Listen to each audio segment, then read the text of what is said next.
Bab istinja dengan batu. Bab beristinja dengan batu, yakni dengan anak-anak batu.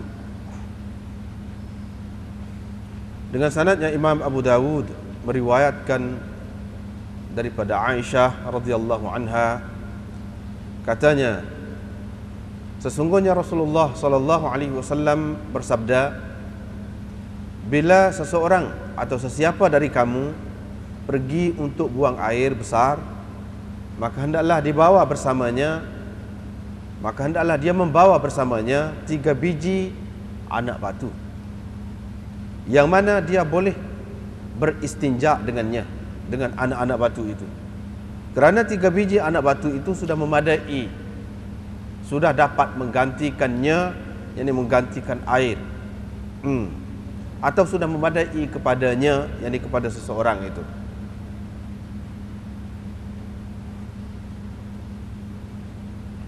Dengan sanadnya Imam Abu Dawud meriwayatkan daripada Khuzaimah bin Thabit, katanya Nabi SAW telah ditanya tentang istitabah, yakni beristinja. Dia berkata, dengan 3 biji anak batu, tidak termasuk di antaranya raji', yakni tahi binatang yang kering. Qala Abu Dawud berkata, demikianlah Abu Usamah dan Ibnu Numair meriwayatkannya, yakni meriwayatkan hadis ini daripada Hisham. Maksudnya ialah Ibni Urwah, yakni Hisham Ibni Urwah. Bab berkenaan dengan istibra', yakni beristinja dengan air. Dengan sanadnya Imam Abu Dawud meriwayatkan daripada Abdullah daripada Aisyah, katanya Rasulullah SAW telah kencing, maka Umar pun bangun di belakangnya membawa air, membawa satu jug air, sekendi air. Faqala ma hadha ya Umar? Nabi SAW bertanya, apa ini Umar? Umar berkata, air untuk engkau bersuci dengannya. Kata Nabi SAW, tidaklah aku diperintahkan setiap kali aku kencing supaya aku berwudu. Yani tidaklah aku diperintahkan supaya berwudu setiap kali aku kencing. Sekiranya aku melakukan, nescaya ia menjadi sunnah. Bab istinja dengan air.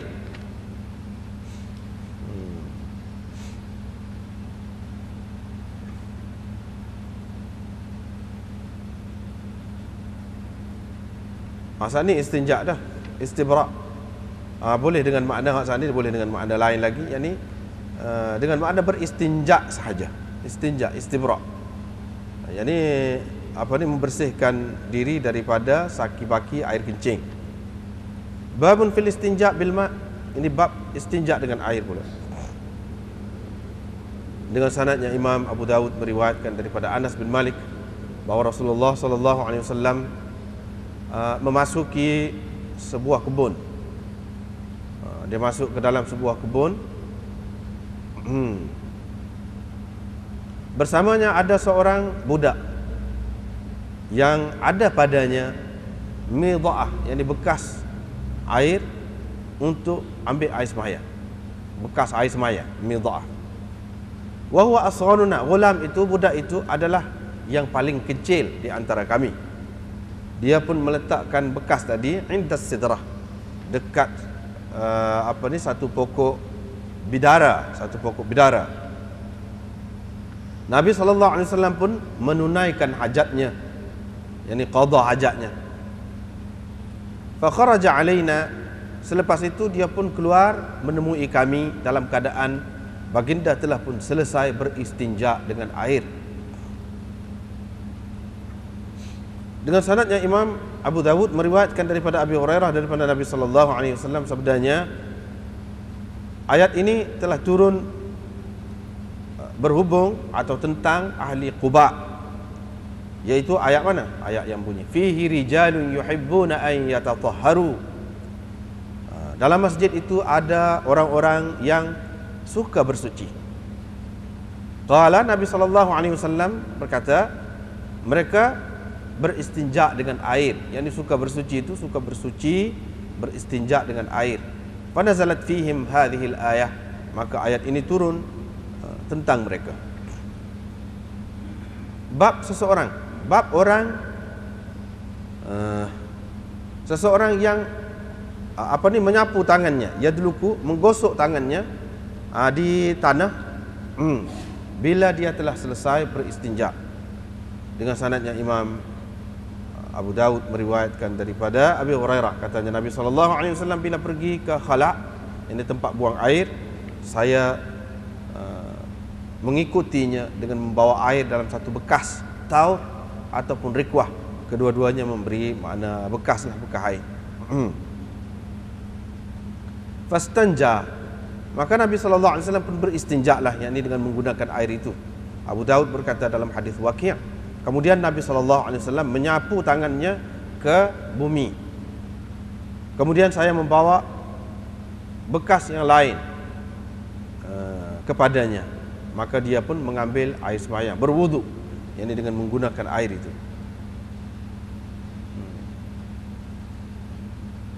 Abu Daud berkata hadis Aswad bin Amir lebih sempurna. Baik, kita tengok semula. Ini bab istinja dengan batu. Masih lagi merupakan sambungan kepada bab-bab yang lalu berkenaan dengan istinja. Istinja itu ada kalanya dengan batu pada masa itu, ada kalanya dengan air. Di sini nak ceritakan istinja dengan batu. Istinja dengan batu. Seperti anda telah sebut dah pada masa-masa yang lepas, tujuan istinja dengan batu. Apa tujuan istinja dengan batu itu telah pun kita sebutkan. Tak perlu diulangi lagi. Cumanya di sini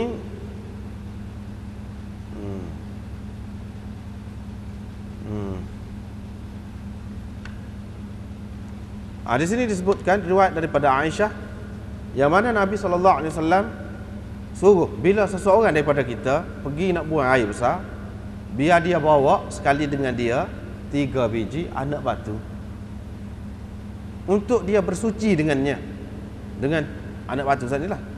Kerana 3 biji anak batu itu sudah memadai kepadanya, ataupun sudah dapat menggantikannya. Nya tu boleh dengan makna air, menggantikan air, sudah memadai, sudah dapat menyucikannya.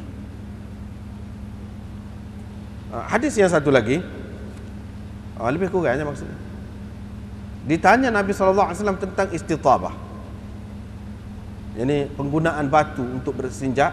Dia kata dengan 3 biji anak batu, tidak termasuk dalam 3 biji itu rajim, yakni tahi binatang yang kering.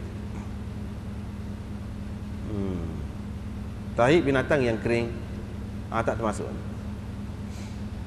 Kalau kita tengok di sini,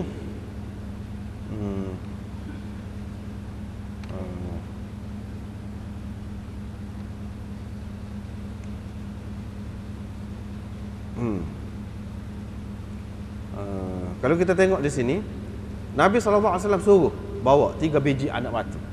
Sebab tu dia jadi khilaf. Jadi khilaf masalah ni. Dalam mazhab Syafi'i, asasnya ialah memang kena 3 biji anak batu ni mesti. Tak boleh kalau tidak 3 biji anak batu. Cuma khilaf berlaku kemudian pula dalam mazhab Syafi'i juga, di mana ramai daripada ulama mengatakan tidak mesti pula 3 biji anak batu. Satu pun asalkan bersih, sebiji pun asalkan bersih. 3 biji pun kalau tak bersih lagi tak boleh. Kena lebih daripada 3 biji. Sebut 3 tu seperti sebelum pada ni lah, untuk memberi makna witir, ganjil itu. Kalau tak bersih lagi dengan 3, gunakan 4 biji anak batu. Kalau sudah bersih dah dengan 4 tu pun, tambah lagi sebiji walaupun sudah bersih, untuk witir, untuk mendapat witir ataupun keganjilan itu. Begitu juga kalau tak cuci lagi dengan 5 biji, tambah 6. Katakanlah 6. Kalau sudah cuci dah dengan 6, tambah lagi sebiji untuk ganjil itu, untuk mendapat hak ganjil. Begitulah seterusnya. Mereka mengatakan kalau hak lebih tu tak apalah, boleh kira. Kalau hak kurang ni macam mana? Ini pun kalau kita tengok dalam kitab-kitab fiqh Syafi'i, supaya juga asalkan dia kata 3 biji tu hak ni hak paling baik. Biasanya sudah mencukupi. Biasanya sudah mencukupi. Seperti sebelum pada ni sudah disebutkan siapa yang guna 3 batu itulah hak molek. Kalau tidak fala haraj, tidak mengapa. Bermakna 3 biji itu bukanlah suatu yang mesti, bukan suatu mesti. Kalau 3 sebiji pun katakanlah dia ada 3 bucu, pandai guna tu. Tiga bucu tu digunakan dan sudah cukup bersih, sudah memadai. Sudah cukup bersih. Kita kata nak bersih ni lagu mana? Dia banyaklah pula syaratnya, perinciannya dalam kitab-kitab fiqh lah. Maknanya kalau najis cair tak boleh. Banyak pula syarat. Lepas tu kalau dia tu sudah melewati ataupun melepasi lingkungan bulat dubur itu, tak boleh juga. Kalau belecek tak boleh. Mana syarat dia tu banyak pula lah dia disebutkan. Kesimpulannya boleh dikatakan semua ulama menerima hak sebut falyadhhab ma'ahu bi thalathati ahjar, hendaklah seseorang itu bawa 3 biji anak batu. Perintah di sini bukan memberi makna wujub, bukan memberi makna wajib dengan arti tak sah kalau kurang daripada 3. Tetapi ini memberi makna elok, yakni amar lil istihbab orang panggil. Perintah di sini untuk memberi makna elok, molek. Kalau buat dengan 3 biji batu tu molek. Bukan makna perintah di sini makna wajib. Tetapi bagi orang-orang yang mengatakan wajib, dia katalah satunya faliyadhhab tu amar, memberi makna perintah. Perintah asalnya memberi makna wajib. Yang kedua fa innaha tujzi'u anhu. Tujzi'u ni memberi makna ijza' ni maknanya sudah mencukupi. Mencukupi ni hak kurang daripada tu tidak mencukupi. Dia kira gitu. Perkataan ijza' memberi makna wajib. Itulah pegangannya. Tetapi orang lain dia tidak kata begitu. Kebanyakan ulamanya tidak kata tujzi'u tu dengan arti kalau kurang daripada 3 biji tak jadi, tidak sah, tidak. Tetapi 3 biji tu kira-kiranya kebiasaannya sudah mencukupi. Sudah mencukupi. Dan ini memberi makna yang sebaik-baiknya. Kalau sudah cuci dengan satu pun sudah memadai juga. Suci di sini bukan dengan arti suci itu suci betul sebab kita basuh dengan air, tidak. Tetapi sudah memadai dengan arti kita boleh dah nak sembahyang, nak berapa, dimaafkan. Dimaafkan sedikit sebanyak. Ada, tentunya ada, kita kata bau dia, kesan dia tu tentunya ada, tak kira tu dimaafkan. 3 biji batu. Fa innaha tujzi'u anhu. Anhu tu balik memadai kepadanya, yakni kepada orang yang beristinja. Biasanya memadai kepadanya. Itu satu. Anhu tu dhamir itu balik kepada al-mustanji, orang yang beristinja. Boleh juga kita pakai dengan arti fa innaha tujzi'u anhu, kerana 3 biji anak batu itu boleh menggantikannya. Anhu tu balik kepada air. Dhamir tu dia balik kepada air. Dengan arti 3 biji batu ni sudah boleh menggantikan air. Kalau tak pakai air pun tak apa. Pakai 3 biji anak batu. Walaupun ada air pun tak apa. Sah. Dia kira suci dah tu.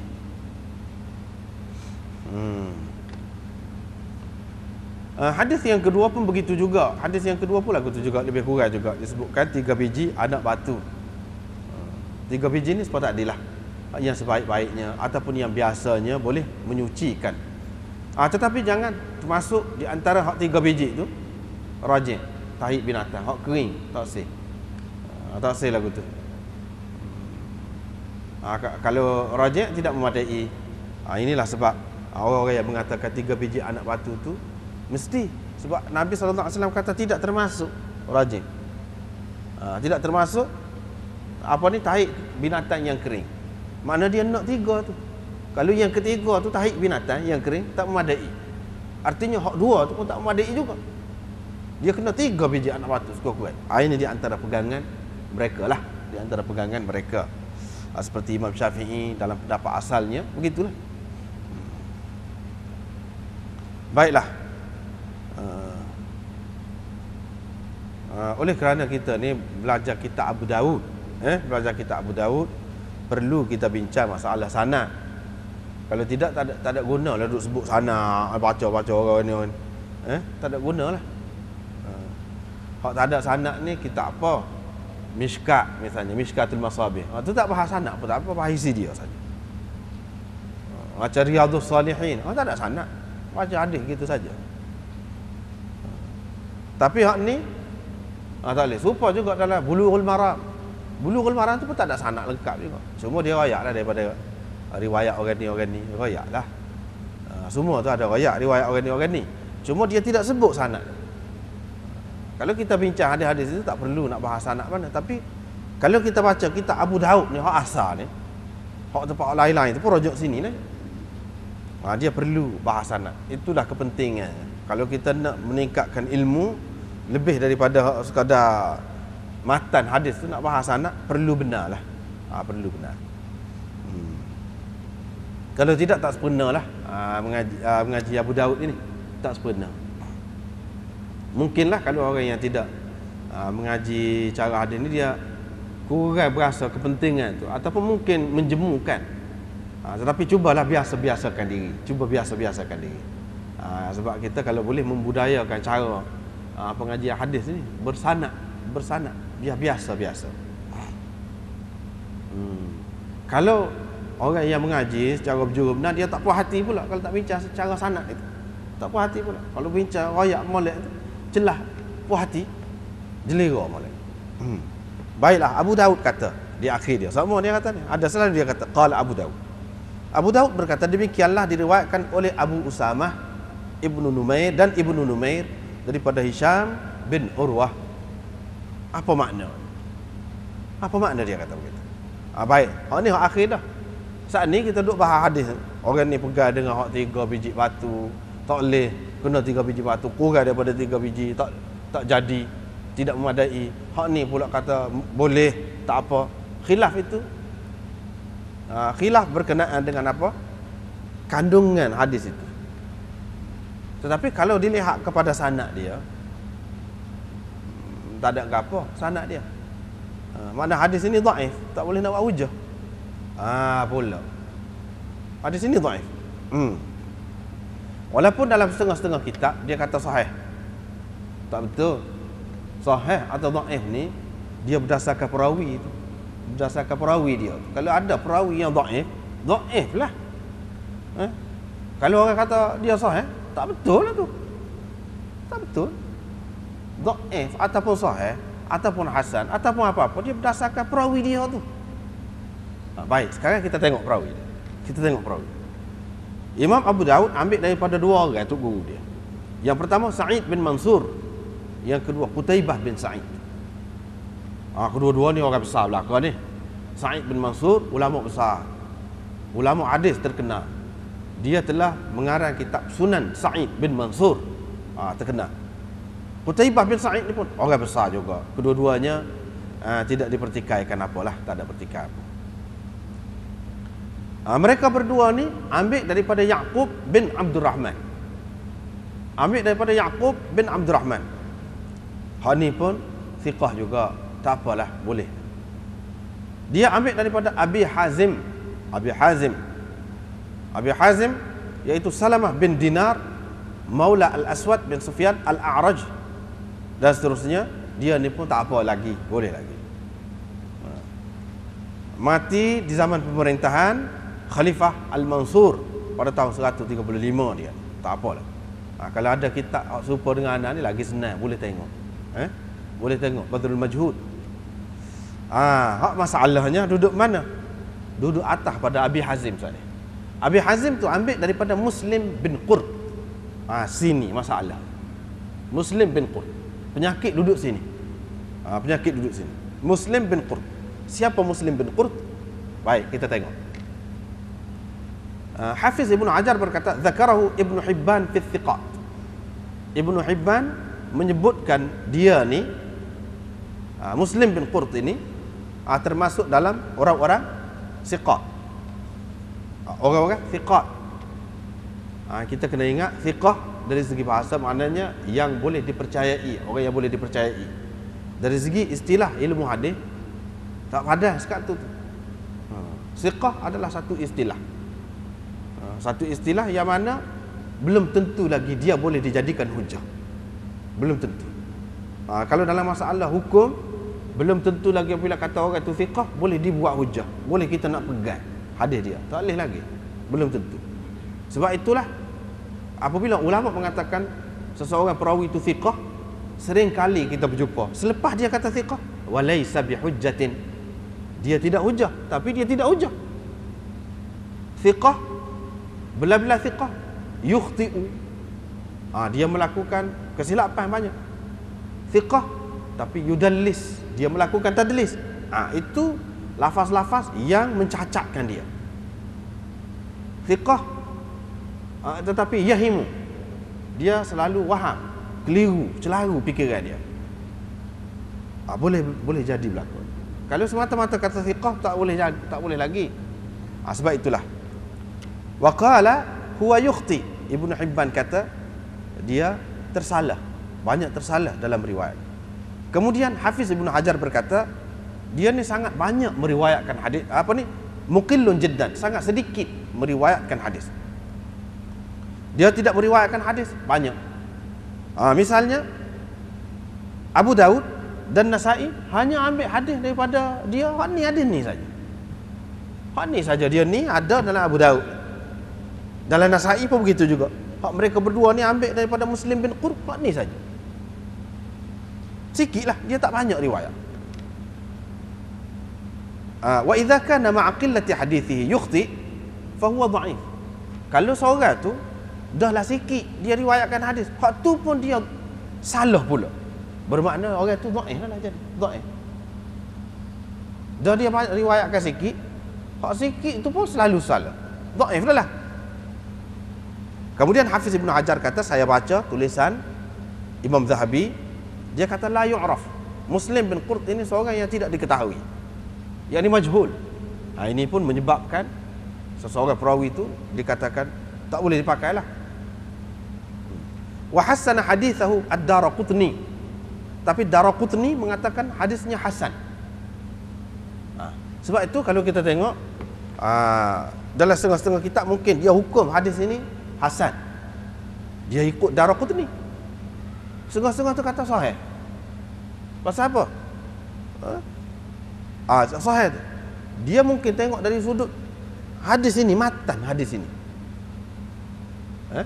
dari sudut matan hadis ini, tidak kepada sanad ini. Yang ni kalau kita kaji, cari hadis ni banyak, ada matan yang sahih. Apa ni? Sanad yang sahih. Bukan dia kira hak ni. Kalau kita nak eret mari hak sahih tu mari letak sini, tak kena. Tak kena. Pada anak tak kena. Sebab itulah.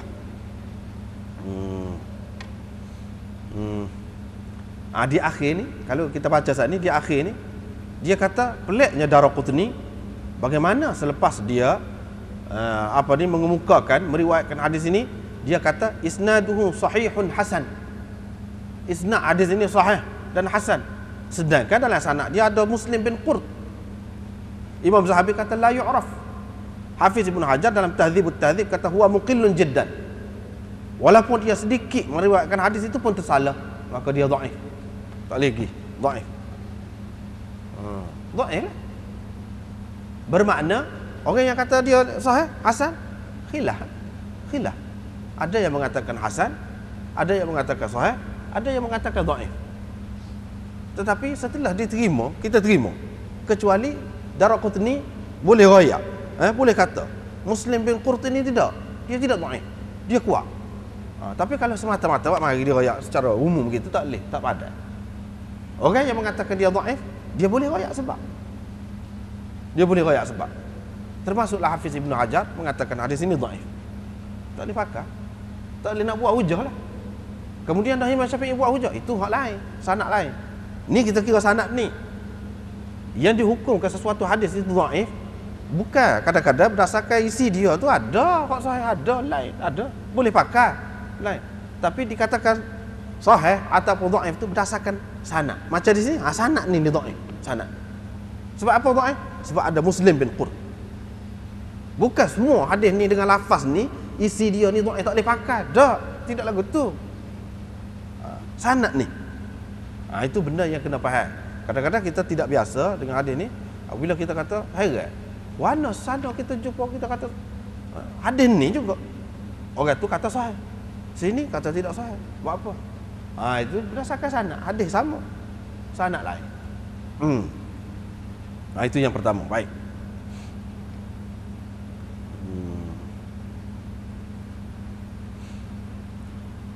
Yang kedua, riwayat daripada yang kedua. Haddatsana Abdullah ibn Muhammad An-Nufaili dan seterusnya. Kita sudah baca dah saat ni.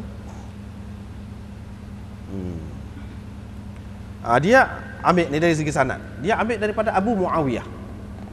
Abu Muawiyah ambil daripada Hisham bin Urwah. Dia ambil daripada Ammar bin Khuzaimah. Dia ambil daripada Umarah bin Khuzaimah. Dia ambil daripada Khuzaimah bin Thabit.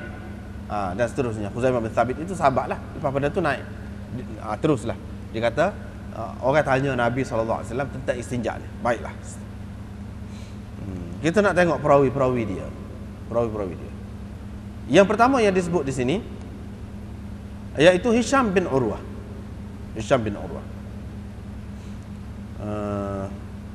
Abul Munzir, Abu Abdullah thiqah, faqih. Thiqah, lagi faqih. Kalau kata thiqah, faqih ni kuat lah. Orang tu kuat. Dia tidak thiqah saja. Kalau kata thiqah, faqih, maknanya orang yang kuat. Orang yang kemah. Boleh dibuat hujah. Boleh. Lam yunkar alaihi syai'. Tidak dibantah terhadap dia sesuatu. Apa-apa yang diriwayat oleh dia tak ada. Orang tak pertikah. Hisham ni. Kecuali selepas dia pergi ke Iraq. Mula dia duduk di Madinah. Lepas tu setelah tua dia pindah ke Iraq. Dia pindah ke Iraq. Situlah. Dia mula bercelaru fikiran dia. Mula yakhtalid. Mula bercelaru fikiran dia. Setengah ulama kata dia nyanyuk. Dia ngajar. Orang pun kata lagu ni kok. Dia tak berapa jelas. Lagu tu. Padahal dia tidak. Orang bawa hak dia kata saat ni. Padahal dia tidak faham mana. Dia tidak jelas. Bercelaru fikiran dia. Maka tersebarlah sekian banyak riwayat daripada dia. Yang mana sebelum ni orang-orang yang belajar dengan dia semasa di Madinah tak ada. Tak ada riwayat lagu tu. Tak ada riwayat lagu tu.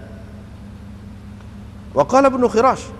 Ibnu Khirash berkata, sebab yang anda baca di sini ni mustahak ni. Mustahak ni. Akan datang kita akan jumpa. Akan jumpa. Dia kata kepada dia, Malik tidak senang dengan dia. Imam Malik tidak senang dengan Hisham bin Urwah. Padahal tu guru dia. Imam Malik banyak ambil daripada Hisham ni. Banyak. Dia tidak senang ni bila? Bila Hisham ni pindah ke Iraq. Cuaca di Iraq tu jadi lagu lain. Cuaca di Iraq panas. Panas agaknya sebelah ni. Zaman dulu dia ada kes lain panas tu. Dia banyak masalah di Iraq ni. Daripada dulu lagi pun banyak masalah. Imam Malik kata, ni kata Ibnu Khirash.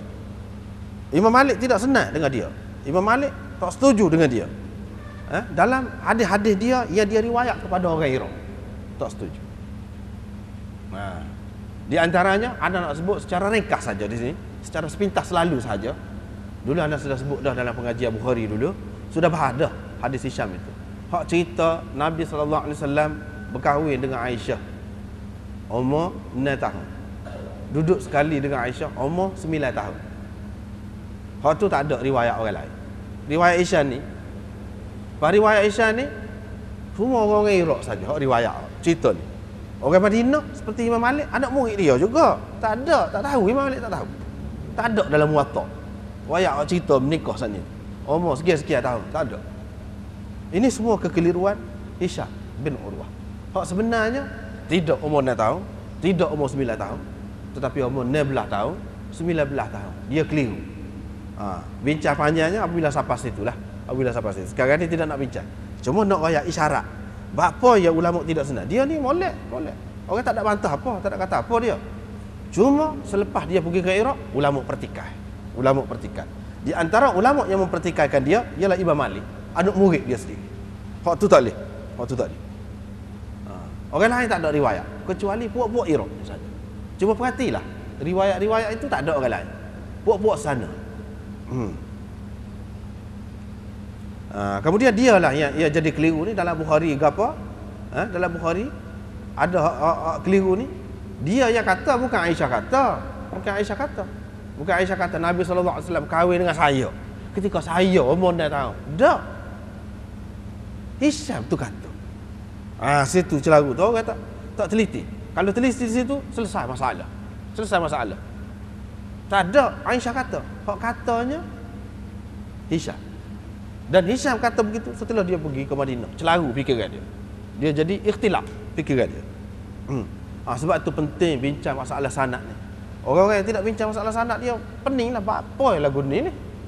Apa lagu ni? Seseorang tu hadis dia tidak serupa dengan Quran. Hadis ni dia tidak serupa dengan Quran. Dia berdasarkan riwayat. Riwayat ni dia ambil daripada orang.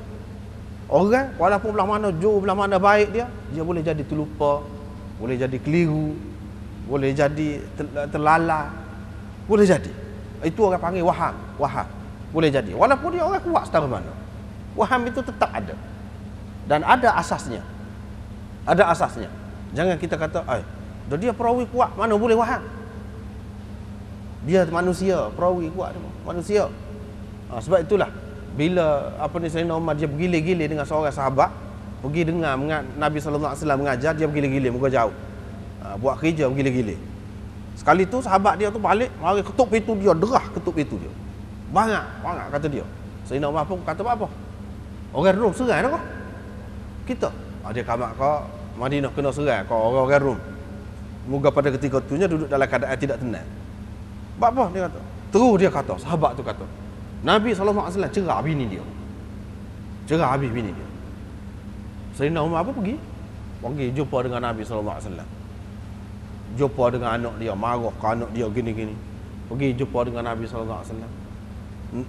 Sepanjanglah hadis tu dalam Bukhari, dalam gapo pun ada belaka. Bila pergi duduk pergi mari bincang-bincang tu, akhir sekali tanya cerah ke? Dak Nabi kata. Dak. Sayyidina Umar pun takbir, Allahu Akbar. Syukur dia. Tak cerah, kata dia, tak cerah. Tu tengok. Sahabat tadi belah mana dia royak cerah? Belah mana? Waham dah tu, dia keliru lah tu. Dia keliru. Padahal sahabat ni semua kata adil. Sahabat tidak bertikar. Kalau orang lain boleh bertikar lagi. Sahabat tak ada bertikar. Tetapi walaupun tidak dipertikar pun, dia boleh jadi keliru. Tu benda yang kita faham. Itu contoh. Contoh waham. Dia pergi royak. Dia royak tu kira-kiranya dia faham lagu tu. Tapi faham dia tu tak betul. Tu boleh kita tahu apabila Sayyidina Umar pergi, Nabi SAW sendiri royak. Kita tahulah. Hak dia faham tu tak betul. Itulah orang panggil waham, keliru. Keliru ni boleh berlaku daripada orang alim sama mana sekalipun. Dia boleh berlaku. Daripada orang ingatan kuat setara mana pun, dia tetap manusia. Kita boleh kata dia boleh jadi lupa. Boleh jadi lupa. Tak seraya dia ingat kuat setara mana pun, dia boleh jadi terlupa. Ini kaedah yang kita pakai dari segi ilmu sanad. Sebab itu Imam Malik dia tahu Hisham tu molek. Tapi apa apabila pergi ke Iraq dia tak terima. Dia tak sih. Dia persoalkan. Dia tidak senang hati dengan tok guru dia tu Hisham. Sebab apa? Ada benda lah tu. Ada benda. Itu secara ringkasnya dulu. Nanti apabila nak bincang tu secara panjang lebar bila sampai di tempat dia lah. Ataupun kalau nak ikuti dulu takut lambat lagi siapa. Benda ni moga ada takat juga buat CD. Cari hak tu. Cari hak tu hak bab bincang tentang Aisyah ni betulkah berkahwin dengan Nabi sallallahu alaihi wasallam ketika umur 6 tahun, duduk sekali dengan Rasulullah umur 9 tahun. Nak cari hak tu kena jumpa dengan saudara kita Zamhari. Anda pun tidak ingat lah kaset apa CD nombor berapa orang tak tahu juga. Tapi dalam pengajian Bukhari dulu kita pernah bincang dah dengan panjang lebar dalil bagi pihak ni, dalil bagi pihak ni, hujah masing-masing. Dan pada anda yakin bahawa tidak begitu. Itu adalah satu kekeliruan. Kekeliruan itu sudah merata meluas dalam masyarakat. Keliru.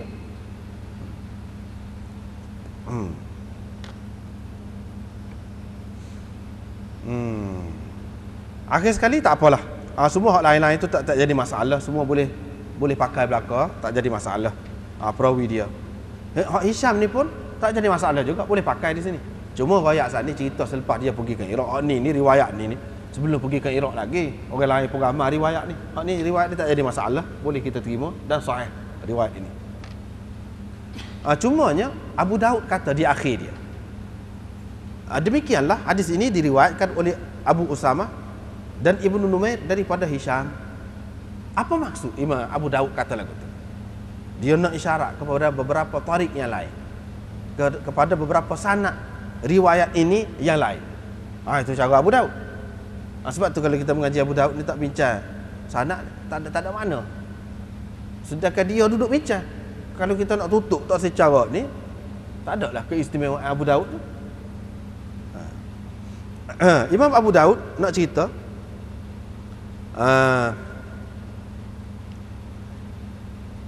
ni. Imam Abu Daud nak cerita Abdullah bin Muhammad An-Nufaili. Dia ambil hadis ni daripada Abdullah bin Muhammad An-Nufaili. Dia ni ambil daripada Abu Muawiyah. Sini. Abu Muawiyah ni ada beberapa orang anak murid dia. Ada beberapa orang anak murid dia. Di antara anak murid dia ialah Ali bin Harb. Anak murid kepada Abu Muawiyah. Ali bin Harb ambil hadis ini daripada Abi Muawiyah, daripada Hisham, daripada Abdurrahman bin Sa'ad, daripada Amr bin Khuzaimah. Dan Abdullah bin Muhammad An-Nufaili meriwayatkan hadis ini daripada Abu Muawiyah, daripada Hisham bin Urwah, daripada Amr bin Khuzaimah. Seperti yang kita tengok ni, ni gini. Dalam riwayat ni Abdullah bin Muhammad An-Nufaili tak ada sebut wasitah. Seorang perawi iaitu Abdurrahman bin Sa'ad. Yang ni di antara Hisham dengan Amr bin Khuzaimah. Macam di sini kan riwayat ni, cuba kita tengok. Hisham terus ambil daripada Amr bin Khuzaimah. Dalam riwayat Ali bin Harb, Hisham ambil daripada orang lain, Abdurrahman bin Sa'ad. Ada seorang lagi celah. Di antara Hisham tu dengan Amr ni ada seorang lagi celah, iaitu Abdurrahman bin Sa'ad.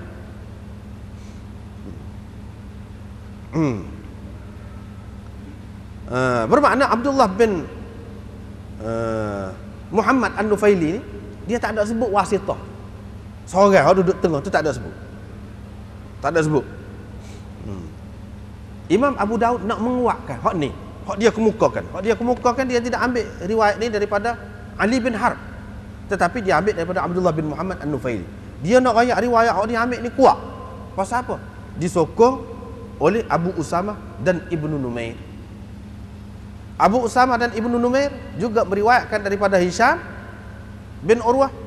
Tak ada waktu tu, tak ada Abdurrahman celah tu, tak ada. Seperti dalam riwayat Ali bin Harb. Bermakna riwayat ini hak jelasnya sanad dia, dalam sanad dia tu tak ada Abdurrahman. Tak ada Abdurrahman. Pasal apa? Pasal disokong oleh Abu Usamah dan Ibnu Numair. Dua orang ni selain daripada Abu Muawiyah, ni hak Imam Abu Daud ambil. Selain daripada Abu Muawiyah ada dua orang lagi, Abu Usamah dan Ibnu Numair. Dua orang ni juga mengambil daripada Hisham. Tak ada orang duduk tengah sana ni, tak ada.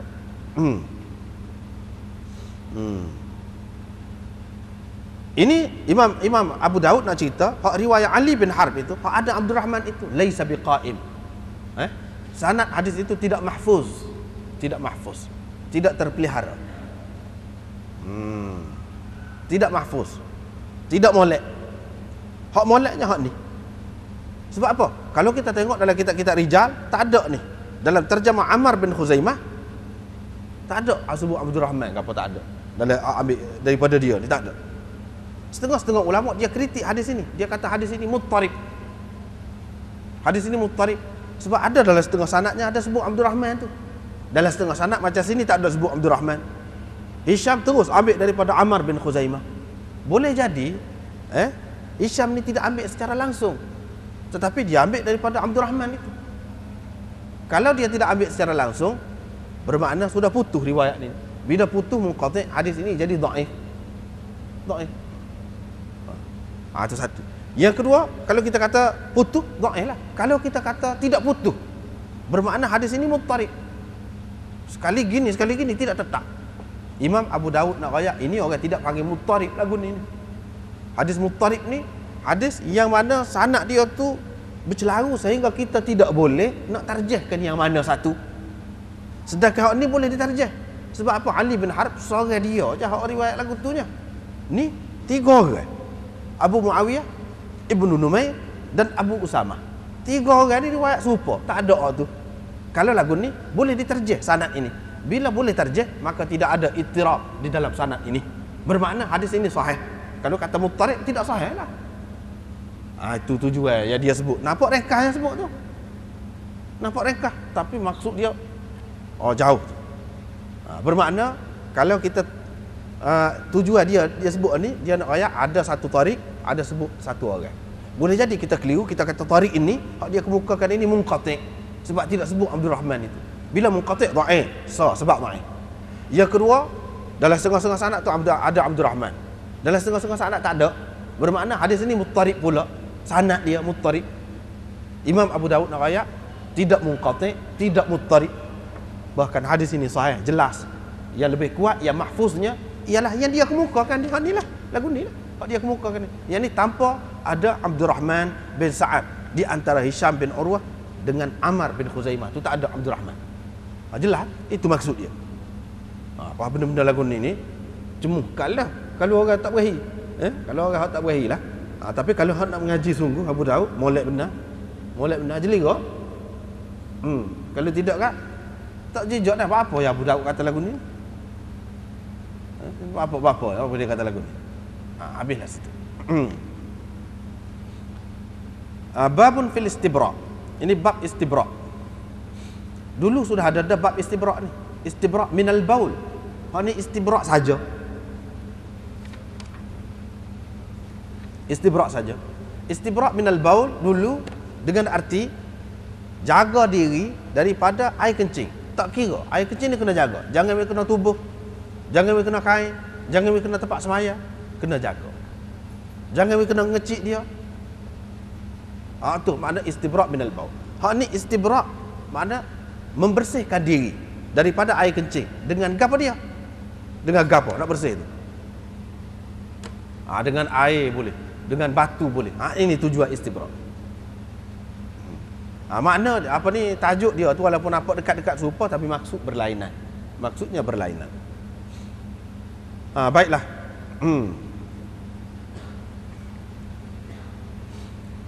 Aisyah kata Nabi sallallahu alaihi wasallam pernah kencing, Sayyidina Umar pun pergi ikut turut Nabi sallallahu alaihi wasallam di belakang dia, bawa satu kendi air atau satu jak air. Nabi sallallahu alaihi wasallam pun kata, apa ni Umar? Dia kata, air lah untuk engkau bersuci dengannya. Yang ni sama ada kau nak basuh kencing dengannya kau ataupun kau nak ambil air sembahyang. Kalau lepas pada tu kalau kau sudah beristinja dengan batu, istibra' dengan batu, engkau nak gunakan air yang saya buat hari ni untuk buat ambil air sembahyang pun boleh juga. Tatawadda' untuk bersuci. Nabi sallallahu alaihi wasallam pun kata, aku tidak diperintahkan setiap kali kencing supaya berwuduk. Tidak diperintahkan lagu tu. Kalau aku buat, nescaya jadi sunnah. Ada beberapa perkara di sini. Ada beberapa perkara di sini. Yang pertama, Nabi sallallahu alaihi wasallam pergi kencing. Dia tak bawa air. Apa tak bawa air? Sebab istinja ni tidak mesti dengan air. Hak tu dia kata bab pilih istibra' ni, bab membersihkan diri daripada air kencing. Bersihkan diri daripada air kencing ni tidak mesti dengan air. Dengan batu pun boleh. Sebab itu dia kata aku tidak disuruh supaya setiap kali kencing maknanya bersuci. Bersuci itu dengan makna guna air untuk istinja. Tak mesti lagu tu. Sebab itu dia pergi gitu saja. Itu satu perkara. Yang kedua, anak buah. Anak buah walaupun tidak disuruh oleh orang atas dia, dia kena jaga kepentingan. Dia kena khidmat lah, kita kata khidmat kepada tok guru dia. Sayyidina Umar ni orang besar, orang yang sangat dihormati, dan orang yang semasa jahiliah pun ada pangkat dah dia. Tetapi bila dia Islam, duduk dengan Nabi sallallahu alaihi wasallam, dia khidmat kepada Nabi. Khidmat ni untuk benda kecil lagu tu pun dia khidmat. Dan itu bagus. Itu termasuk dalam sunnah Nabi sallallahu alaihi wasallam. Kadang-kadang Nabi sallallahu alaihi wasallam suruh, kadang-kadang tidak. Sahabat-sahabat dia sendiri macam di sini, dia tak suruh. Tapi Sayyidina Umar yang tua dah, tok tua dia lagi, kita kata. Dia khidmat lagi. Maknanya kita kena ambil kira, jangan kita kira tua dari satu sudut saja. Maka kita tak mesti merendah kepada dia. Tak boleh lah. Tua, itu soal lain. Tetapi dia tok guru, soal lain. Maknanya kita kena hormat dia dari segitu. Supaya juga di sini. Sayyidina Umar tok tua. Ada satu sudut dia lebih lah. Patutnya Nabi kena khidmat kepada dia. Tetapi dari satu sudut yang lain, dia anak buah. Bermakna dia kena khidmat kepada Nabi SAW. Sebab itu dia rasa tidak teragak-agak dan tidak segan untuk pergi berkhidmat kepada Nabi SAW dengan bawa air gitu. Sebab pada khidmat itu dia membawa berkat. Begitulah dalam sejarah umat Islam di zaman dulu, hubungan anak murid dengan tok guru tu sangat erat, dan hubungan khidmat ni sangat banyak. Sangat banyak. Tidak kata culah lari, tidak. Tetapi dia cuba nak beri sebanyak mungkin kemudahan kepada ketua dia bawa air. Itu perkara yang kedua. Masalah khidmat kepada orang atas. Yang ketiga, Nabi SAW ni gapo benda dia buat, setiap dia buat, dia tidak buat saja. Mesti ada di sebalik itu hukum. Walaupun dia tidak royak pun, kalau dia buat mesti jadi hukum. Bermakna hak dia buat tu dengan perintah Allah Subhanahu Taala berlaku. Hak dia kata, hak dia buat dengan perintah Allah Subhanahu Taala berlaku.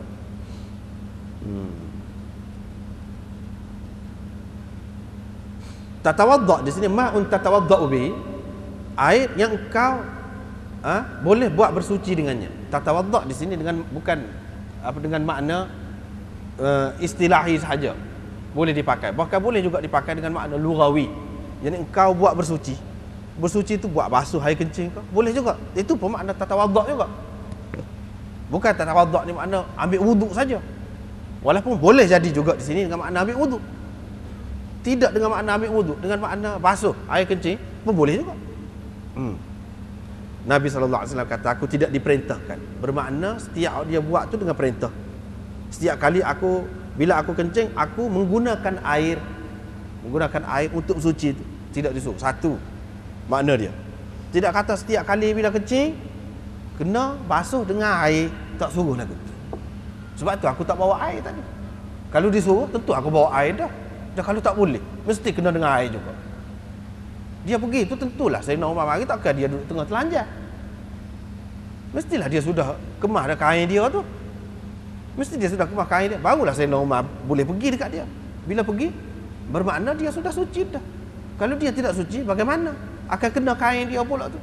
Sedangkan kita diarahkan supaya menjaga kain, menjaga tubuh daripada terkena air kencing. Bermakna kalau istinja dengan batu pun sudah memadai. Dia istinja dengan batu dah lah ni. Satu, tak mesti bila kencing guna air. Satu. Yang kedua, boleh jadi juga maksud dia ni, aku tidak diperintahkan setiap kali kencing ambil air semaya lepas kencing. Tidak. Itu makna yang kedua. Artinya kalau seseorang tu kencing, dia sudah berhadas, tak mesti ambil air semaya selalu.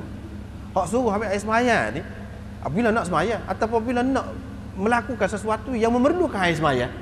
Kalau tidak nak melakukan sesuatu yang perlu ada air semaya, tidak perlu ambil air semaya selalu. Tak perlu. Macam di sini, tak. Siapa perlu nak buat apa-apa perlu ada air semaya lah. Nak tawaf kau kita kata. Nak mengaji Quran kau ataupun nak semaya kau, ikutlah. Walau fa'altu, kalau aku buat lakanat sunnatan, nescaya menjadi sunnah. Sunnah di sini, ni perkara yang seterusnya yang kita nak bincang, iaitu sunnah dalam istilah hadis bukan dengan makna sunnah hak kita faham kemudian ni. Sunnah hak dalam fiqh tu. Dia ada hak wajib, sunat, harus, makruh, haram apa tu. Bukan hak tu, bukan sunat tu, sunnah tu. Sunnah tu adalah sunnah istilah mutaakhirin, ulama mutaakhirin. Sunnah dengan arti kalau kita buat boleh pahala, kalau tak buat tak dosa. Hak tu istilah ulama mutaakhirin. Dalam istilah dulu, istilah hadis ataupun istilah ulama mutaqaddimin, kadang-kadang sunnah memberi makna wajib. Hak sunnah, hak Nabi sallallahu alaihi wasallam larang, kata haram benda ni, sunnah juga tu. Sunnah juga. Sunnah dengan arti lain. Di sini kalau aku ambil air semaya sokmo, ataupun aku lepas buat air kecil, aku gunakan air sama, nescaya akan jadi sunnah, artinya akan jadi wajib di sini. Akan jadi mesti lepas kecil guna ambil air sembahyang lalu. Sebagai sesuatu yang mesti. Sunnah dengan makna wajib di sini. Tapi dalam istilah yang Nabi sallallahu alaihi wasallam guna, dia guna sunnah juga. Sebab sunnah tu luas. Hak Nabi sallallahu alaihi wasallam larang, sunnah berlaku. Hak Nabi sallallahu alaihi wasallam suruh, sunnah juga. Hak Nabi sallallahu alaihi wasallam buat, sunnah juga. Sunnah berlaku. Kemudian hak sunnah dia ni, hak ni termasuk di dalam wajib, hak ni termasuk dalam harus, hak ni termasuk dalam sunat. Seperti ulama kemudian bincang tu ditentukan oleh ulama kemudian. Dia klasifikasikan pula. Hak ni termasuk dalam hak wajib sunnah ni. Hak ni sunnah ni termasuk dalam hak sunat. Hak ni hak sunnah ni termasuk dalam hak harus. Hak ni hak sunnah ni termasuk dalam hak makruh bagi orang lain, tapi dia buat tidak makruh. Hak ni ulama pula bagi.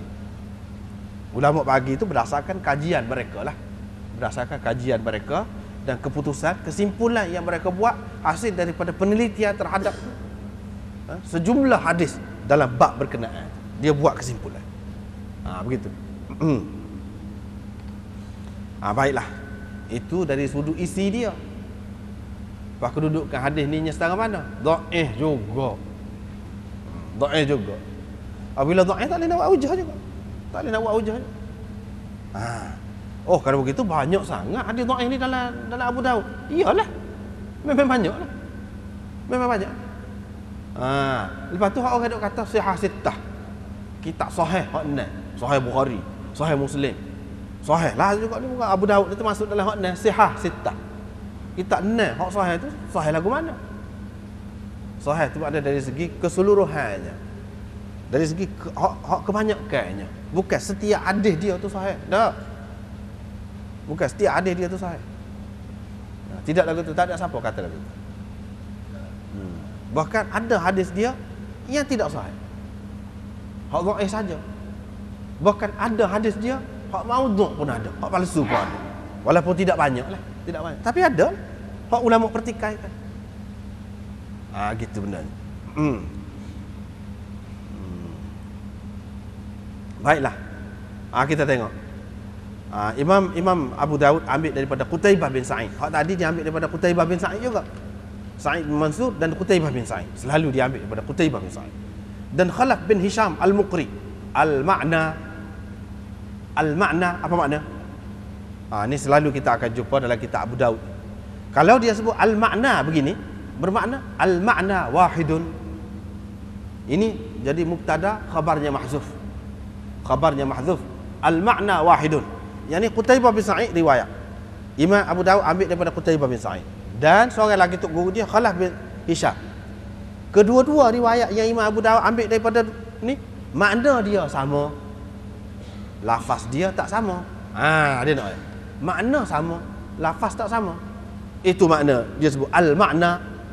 Al-makna ni maksudnya hak dua-dua orang riwayat ni makna hadis dia tu sama, kandungan hadis dia tu sama, tetapi lafaznya tidak sama. Ada kalanya kan cerita ni, kan satu cerita ni benda tu kita faham sama, serupa je. Orang ni meriwayat lagu ni, orang ni meriwayat dengan ayat lagu lain, tapi maksudnya sama kan. Maksud sama. Lagu tu lah. Lafaz dia tidak sama tapi maksudnya sama.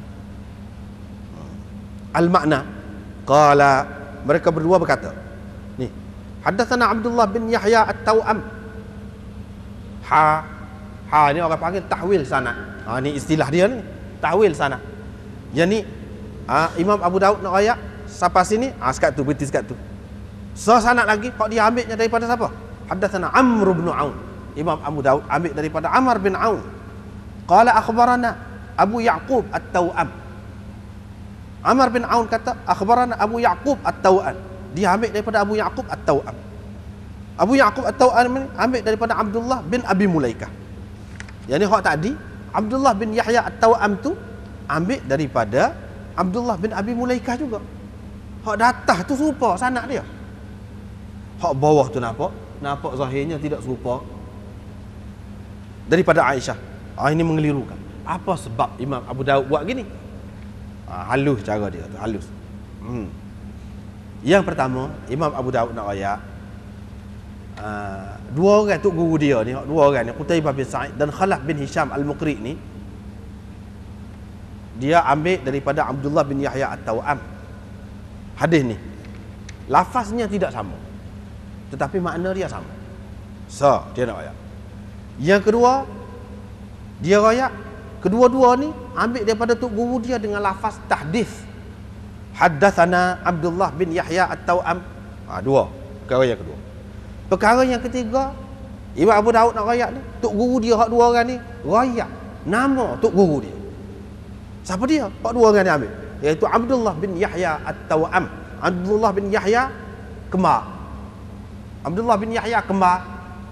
Kembar ni apa ni? Hak beranak sekali itulah. Adik-beradik kembar kita kata. Dia orang panggil dia lagu tu sebab dia kembar. Abdullah bin Yahya At-Tawam. Dia sebut nama. Tu selesai tu. Imam Abu Daud nak royak seorang lagi sanak dia. Hak dia ambil daripada seorang lagi tok guru dia. Hak ni tak serupa dengan hak tadi. Siapa dia kata? Amar bin Aun.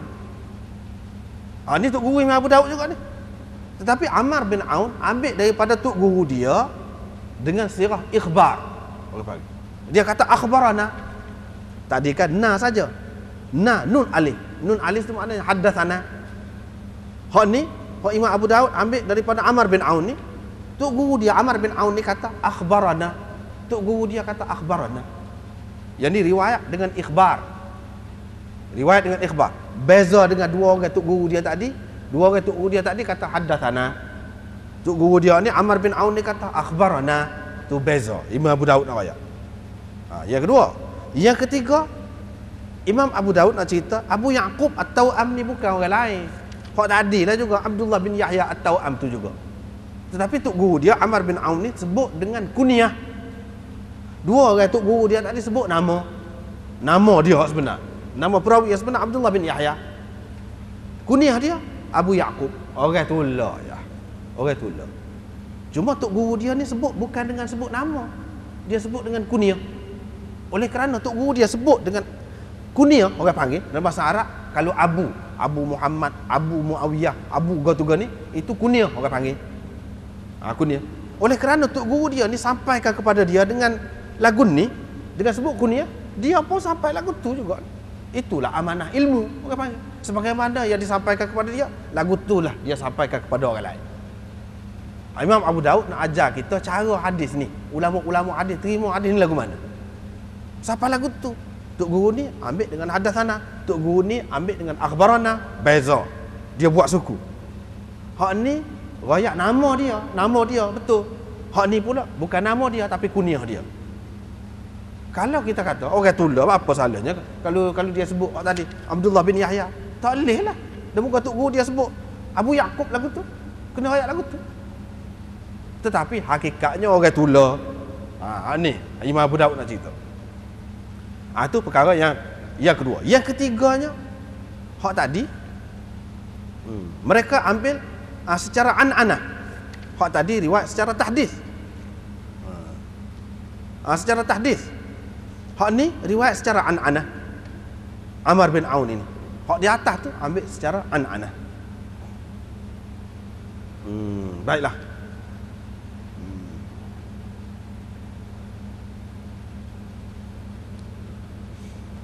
Kita tengok jadi masalah sininya apa yang anda sebut tadi dhaif. Hadis ini dhaif.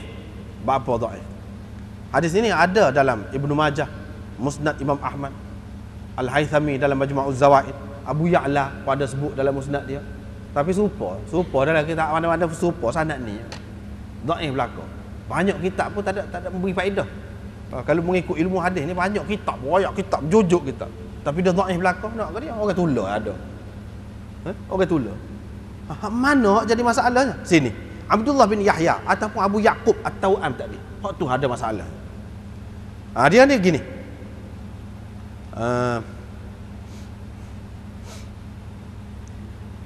Dia dilahir, dia ni kembar. Kembar dengan siapa? Kembar dia. Nama dia Abdullah. Kembar dia. Ataupun Abbad, ataupun Ubadah bin Yahya bin Sulaiman Al-Thaqafi, Abu Yaqub At-Tawam Al-Basri. Terkenal dia dengan kunyah dia. Dhaif. Ulama kata dah dhaif. Muawiyah bin Saleh meriwayatkan daripada Ibnu Ma'in. Ibnu Ma'in kata kepada dia, Yahya bin Ma'in kata, ini tokoh dalam ilmu rijal, dalam ilmu perawi-perawi hadis. Dhaif kata dia. Dhaif juga. Nasa'i berkata, salih. Salih ni lafaz ta'dil yang rendah. Rendah, salih. Wa qala marratan dhaif. Ada pula dia kata dhaif. Sekali dia kata salih. Salih tu pun dekat-dekat dengan dhaif. Ni dia kata dhaif. Tapi Ibnu Hibban kata termasuk dalam thiqah. Tadi hak kata dhaif tadi, Muslim bin Qurt tadi, Ibnu Hibban kata thiqah juga. Kena ingat, Ibnu Hibban ini mengikut ulama-ulama ilmu hadis ni sudah maklum belaka. Dia ni termasuk dalam mutasahil. Mudah lulus kalau dengan dia. Orang lain tak lulus, dia lulus. Dia lulus, mudah lulus. Jadi markah, murah markah. Dia orang lain pertikar, orang lain kata tak boleh. Dia kata boleh. Dengan sebab itu ulama tak bakal. Orang tengok orang lain lagu mana orang lain. Ramai-ramai orang lain. Kalau orang lain pakak kata berjujuk kata dhaif, dia seorang kata siqah tak boleh. Orang tak bakal. Pasal apa? Orang terkena dah. Dia terkena dah dengan mutasahil. Mutasahil ni maknanya orang yang mudah-mudah. Perawi ada masalah sikit pun tak apalah. Tak apa. Lagu tu. Qultu wa dha'afahu al-Uqaili aidan. Uqaili dalam kitab ad-Du'afa. Kitab ad-Du'afa dia kumpulkan perawi-perawi dhaif saja. Dalam tu pun dia masuk juga nama kawan ini. Ada juga mai. Bila dah seramai tu kata dhaif. Dhaif dah lah. Sebab tu kita kata dhaif. Sebab tu lah kalau Allah ada dalam setengah-setengah kitab dia kata sahih, dia kena selesai hak ni dulu. Dia kena selesai hak ni dulu.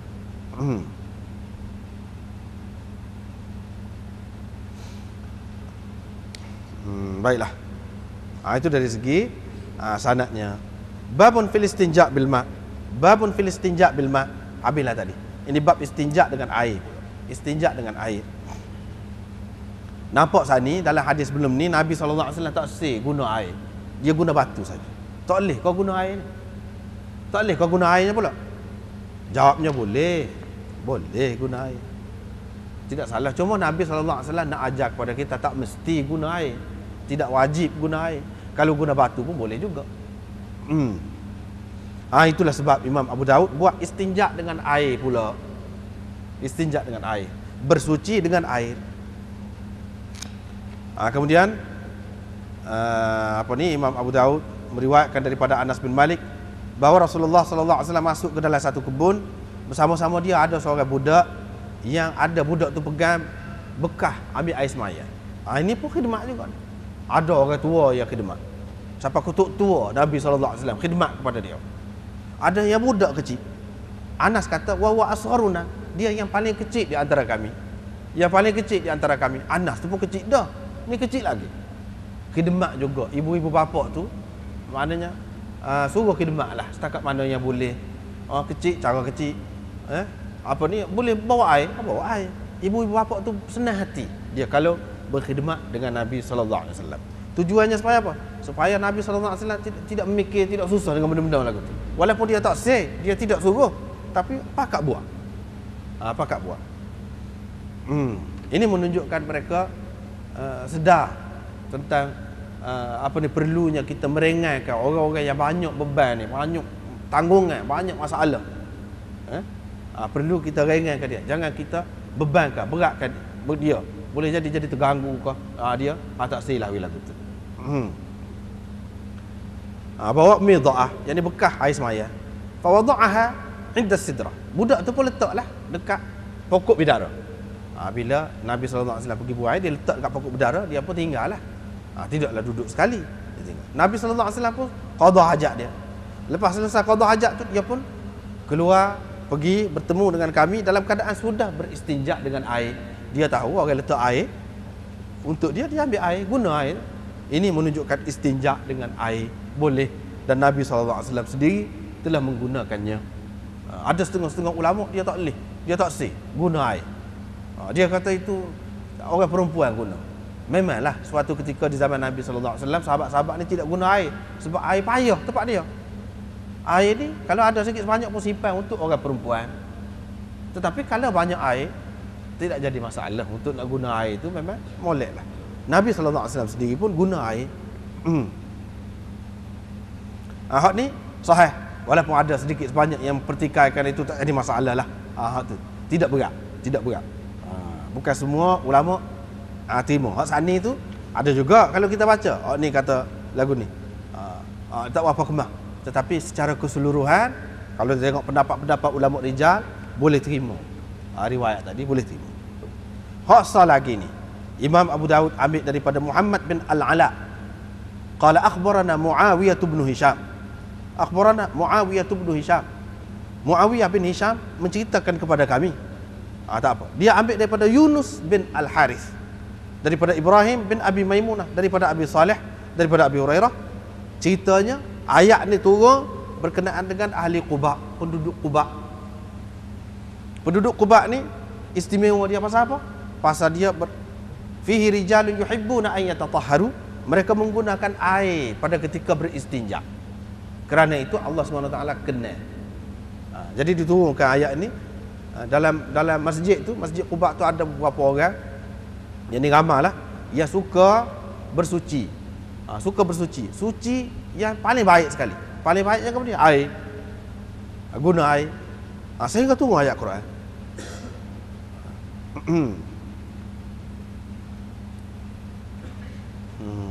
Fihi tu dhamir tu balik kepada sebelum pada ni masjid lah. Sebab ayat tu dia awal dia ni ambil tengah dah ni.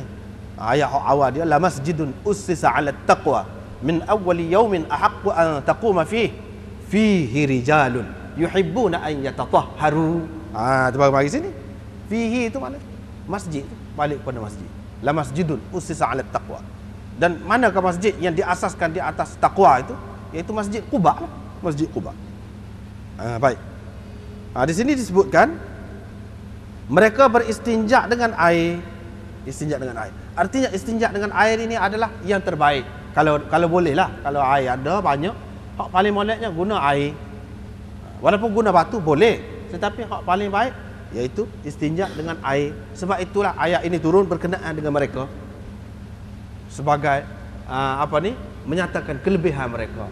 Masalahnya hadis ni dhaif pula. Tengok tu. Dhaif pula. Dhaif pula. Dhaif ke mana? Dhaifnya duduk pada situ. Yunus bin Al-Harith. Yunus bin Al-Harith. Baik. Kita tengok. Muhammad bin Al-Ala qala akhbarana Muawiyah bin Hisham. Abul Hasan Al-Qassar Al-Kufi. Wa yuqalu lahu Muawiyah bin Al-Abbas. Saduq. Tak apa dia. Tak apa lagi. Boleh lagi lah. Uthman bin Abi Shaybah kata, rajulu sidq laysa bihujjah. Orang benar tapi tidak boleh jadi hujah. Tidak hujah juga. Rajulu sidq, orang benar tetapi tidak hujah. Tak boleh lagi. Saji berkata, saduq yahim. Saduq dia ni tapi dia banyak juga keliru. Ahmad bin Hanbal berkata, kathirul khata'. Siapa dia? Muawiyah bin Hisham. Banyak kesilapan dia dalam riwayat. Dia sekadar tu saja. Boleh kira lagi. Dia ambil daripada Yunus bin Al-Harith Al-Thaqafi Al-Ta'ifi Nazilul Kufah. Dhaif. Hak ni dhaif. Dhaif. Ibn Hibban masuk dalam kitab thiqah dia semacam. Ibn Hibban kata thiqah lagi. Nasa'i kata dhaif. Ibn Ma'in kata kunna nudha'ifu dha'fan syadidan. Kami anggap dia ni dhaif jiddan. Dhaif telajak ni dia ni. Ibnu Ma'in sekali lagi dia kata la syai', tak ada gapo, tak ada erga. Tak ada erga dia kata. Dia juga kata laisa bihi ba's, tak mengapa. Yuktabu hadithu, sekadar nak tulis hadis dia tu boleh.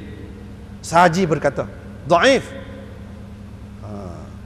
Illa annahu la yuttaham bil kadhib. Cumanya dia ni orang tidak tuduh dusta saja. Orang tidak kata dia ni pelawak. Orang tak kata. Tetapi dhaif tu boleh dikatakan kebanyakan orang kata dhaif. Dhaif. Hak lain tu tak apalah, boleh kira hak lain. Hak tu lagu mana? Boleh pakai hak dhaif. Boleh juga sini pakai. Pasal apa dalam bab fadail. Bab fadail boleh pakai. Fadail ke dia? Fadail ahli Quba. Hadis dhaif kalau dalam bab fadilah, kelebihan.